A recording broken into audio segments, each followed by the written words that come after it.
Hey, I want to talk to you about how my sister is amazing. First, today she went with me to the post office because I was a bit anxious because now it's sunny and it's warm outside and there's a lot of people that just like me and want to say, oh, hello, Corey.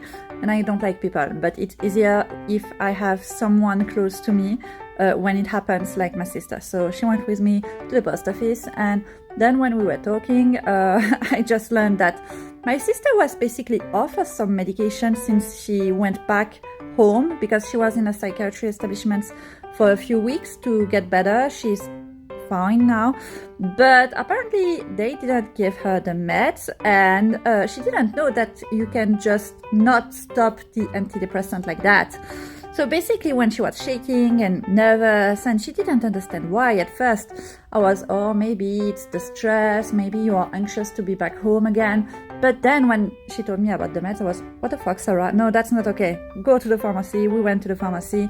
Everything is now fixed, thankfully, so she would be okay. But then we went out of the pharmacy, it was dogs. And there were dogs training to behave. I don't know the proper word about that, canine education maybe. But basically it's like young dog most of the time, training to be sure to, I don't know, not bark at people or not jump on people, stuff like that. And Sarah went straight to the educator and saying, hi, my name is Sarah. I know sometimes dogs are afraid of wheelchairs. So basically I'm a wheelchair user, as you can see, because she was in her magnificent wheelchair with lots of flower and blah, blah, blah. And she said, I love animals and I'm living next to here.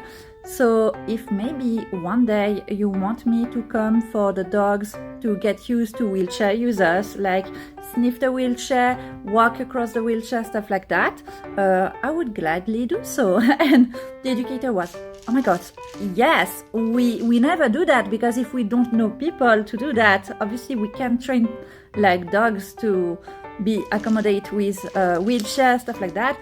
And basically anyone could be a wheelchair user one day in life. We never know what happens with life, right?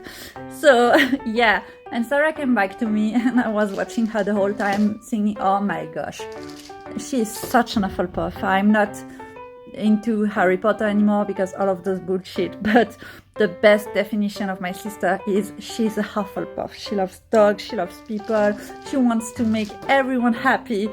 Yeah. So yeah, it was a cool morning and my sister is cool and I wanted to share that.